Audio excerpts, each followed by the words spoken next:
get rid of anger and stress, there's nothing better than smashing a few things once in a while. Except then listen to Repulsion's one-off album, Horrified. Here's its video review. Pioneers often don't get their due appreciation, and so I'm here to do these guys some justice by letting you know their story and the importance they had in the development of the grindcore movement, which was in its infancy back then. Repulsion were founded in 1984 in Flint, Michigan, under a different moniker. They were called Tempter. Then they later swapped to Ultraviolence, which is my favorite moniker. I think it's the most suitable to them. Then to Genocide. When they found out that there were too many genocide acts with the same name active at the same time, they switched to Repulsion once and for all. When they recorded their debut album, it was 1986, and it was just 1 year before Napalm Death's debut album Scum, and even 2 years earlier than Carcass's first release, Putrefaction. The influence that they had on the grindcore movement is huge. It is made by blending of Lerm, Siege, Atavistic, Deep Wound, Discharge, GPH, Slayer, Early Voivod, and so on, but they wanted to make it faster and heavier. All they wanted was to be as heavy as Possessed and Slayer, as fast or even faster than thrashcore acts such as DRI. And they had vocals in the vein of Venom's Kronos or Early Death, but they tried to make everything more extreme.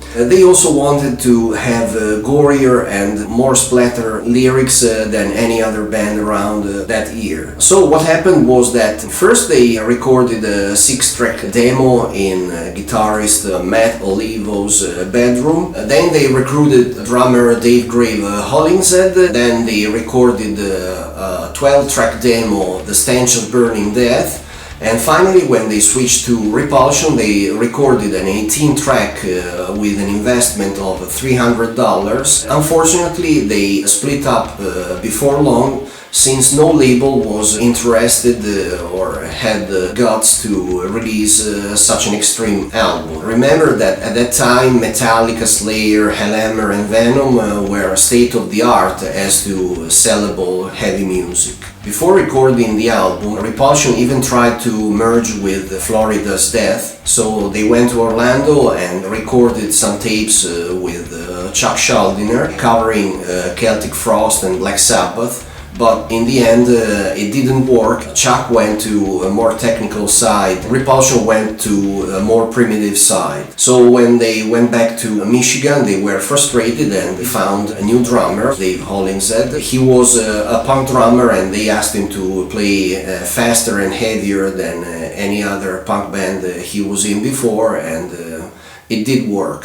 After the album was recorded and nobody wanted to release it, they split up, and after some years, in 1989, when they were popular enough, there was a label, Necrosis Records, which was ready to release it, but with a different title. Horrified was chosen. Necrosis Records was a short-lived Eric Records spin-off run by Jeff Walker and Bill Steer by Carcass. Soon after the release of the album, Repulsion disbanded again, and in 1991 they came back and they recorded a demo, Excruciation, and another demo, and then in 1992 they split up again. Then bassist singer Scott Carson briefly joined Cathedral for a tour. Repulsion came back, but just as a live band, and they are still active.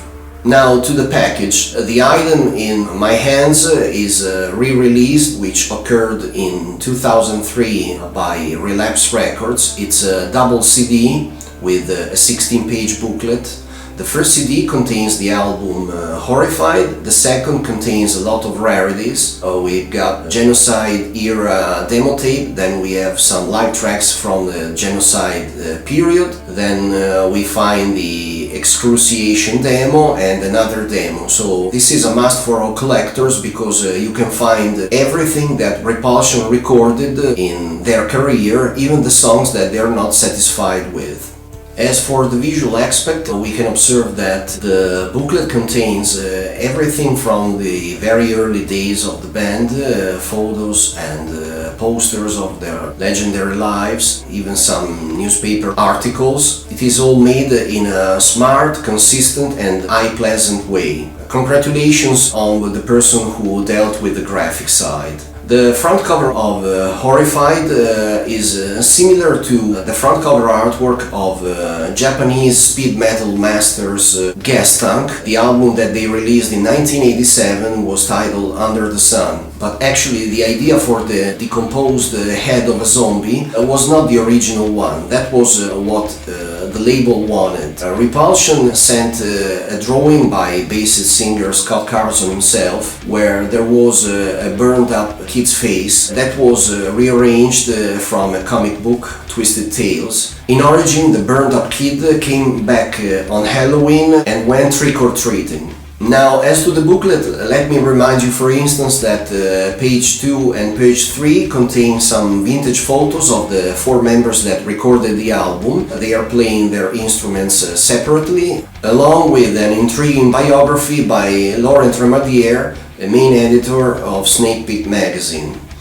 It's interesting to note that the first CD release only occurred in 1992. And the CD release contains a slightly different front cover artwork. The head is magnified and it is mostly blue. Actually, this is the version that I prefer. Some trivia I'd like to reveal now are: number 1. The drummer Dave Grave Hollingshead was found through a newspaper article where the other guys from Repulsion read that he was involved in a grave robbing theft with 2 high school friends. Genocide thought that he would be perfect for the band and contacted him and gave him the slot as a drummer.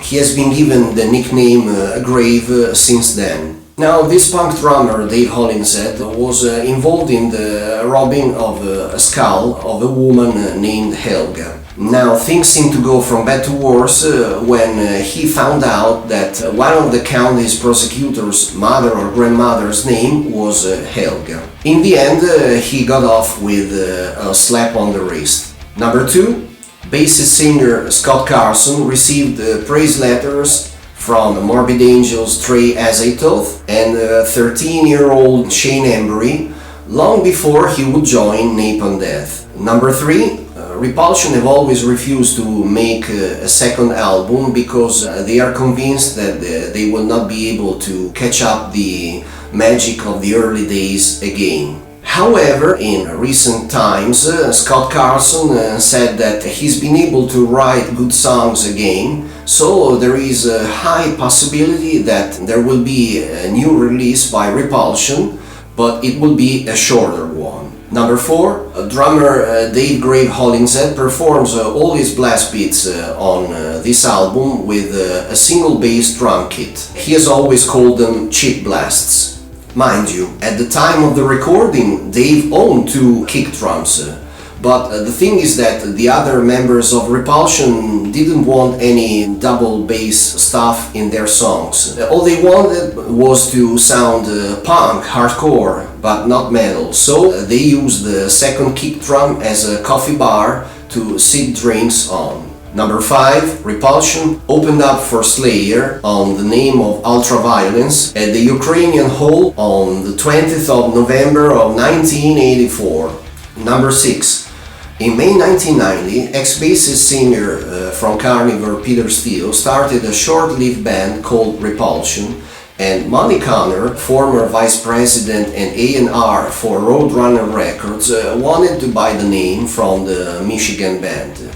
But they refused because they were getting to re-release their album on Relapse Records. Number 7. In the weeks when guitarist Matt Olivo and bassist singer Scott Carlson moved to Orlando, Florida, trying to merge with Chuck Schuldiner Death. Before Chuck decided to hire more technically proficient musicians and Scott Carlson decided to go more to the primitive side, they performed and auditioned with different drummers. That's because Ken Lee left Death and he was trying to form his own band. So the musicians from Repulsion and Schuldiner auditioned all the possible drummers in the area, from teenage girls to 40-year-old drummers who liked Judas Priest or Aerosmith. But in the end it didn't work and the guys from Repulsion went back to Michigan frustrated,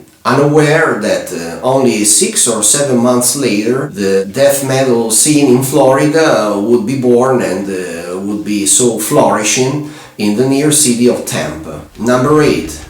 When a Detroit friend of Scott Carlson told him that Cathedral were looking for a new bass player through an advertising on Foundations magazine, he thought that they had found him right after the publication. But things were not like that because they hadn't found the right person, so when he went there for the audition, he obtained the slot immediately. Please note that there are over 20 more fun facts about this band and this album in the written review available on our official website shown at the link below. So enjoy all the details. What's intriguing about the lyrics is that they were influenced by movies such as Dawn of the Dead, Evil Dead and Reanimator, and by comic books like Twisted Tales or Tales from the Crypt. Instead, Crack of Doom and Black Breath drew inspiration from J.R.R. Tolkien's Lord of the Rings. The main topics treated along the album are the following: cannibals, zombies, mass murders, mangled bodies in the morgue, radiations, mutations, coffins, maggots, suppurating skin inflammations, and so forth. Regarding the engineering and the sound quality of this album, we can say that it was recorded in 3 days in June '86 at Larry Hennessy's Silver Tortoise Sound Lab studio in Ann Arbor, Michigan. Then it was mixed by Jonas, Scott and Aaron, and it was remixed in 1989 by Jonas Berzankis. This version contains a remaster by Scott Hall at Visceral Sound Studio. The muddy, gritty lo-fi production remains on this album, even if it is a bit better than on the demo. It's nice stressing out that the TV static-like bass was influenced by Discharge but was more down-tuned. Scott's bass went through a distortion pedal directly through the mixing console rather than going through an amplifier. Horrified is an album that sounds like no other. It doesn't possess an 80s or 90s typical sound. It doesn't sound like an album produced by Scott Burns or an album with a typical Swedish death metal sound. It is on a category of its own. Probably that's why it's not dated and it stands the test of time so well. Today you can make more brutal productions, especially as for the drums, but the level of energy they were able to get in the performance with the means that they had back then is still unsurpassed. This is the most extreme record that could have been produced in 1986. The bonus tracks on the second CD still retain the tape dropout, hisses, clicks, even the dogs barking in the background and the arguments between the members of the band. Before I mention some tracks in the musical analysis, let me remind you that Repulsion have been defined Slayer on steroids or Autopsy sped up twice and many more names. Their music is full of blast beats, jerky bursts of caustic vocals, abrasive, relentless guitars, loud guitar solos, up-tempo power chord stomps, a fat, fuzzy bass tone, at least on the album, because in the previous and later releases things were a bit different. So the first CD contains the album Horrified and starts with the Stench of Burning Death, which begins with an iconic groovy riff, soon followed by several blast beats matched with grating vocals bordering hardcore, as well as Venom's Possessed and early deaths. A guitar solo ensues, one that influenced the Napalm Death of the Manly Murdered period. The fun goes on with Decomposed, a tight track with a twisted riff that was written after the departure from Chuck Schuldiner. The guitar solo, as usual, starts from the lessons of Slayer and Creator, unphrased and mostly tremolo picking. Radiation Sickness is one of the most popular and complex compositions by Repulsion, but the longest and most variegated of the 18 numbers, Black Breath, is another track that Napalm Death listened to carefully when they wrote Siege of Power. Quite curiously, it is also the only song devoid of blast beats. As to the second CD, it is worth the purchase because it contains a lot of unreleased tracks, not only live but also demo tracks that didn't make it to the album. In conclusion, many people don't like grindcore, but they love Repulsion. How come? Horrified should not be considered a masterpiece technically. The guitar solos could have been more various one from another, the sound engineer should have taken them more seriously, and the songwriting could have been more various. Still, it is a masterwork and an often forgotten one. In the end, it is an unadulterated, filthy, nasty, chaotic classic, a record that entertains us, grindcore, death grind and GoreGrind fans. And how? Repulsion wrote the grindcore playbook. They didn't follow it. That's all I got. Let me know your favorite Repulsion song in the comments down below, and if you find this video review useful, please share this video. Thanks for watching, and I'll see you all very soon.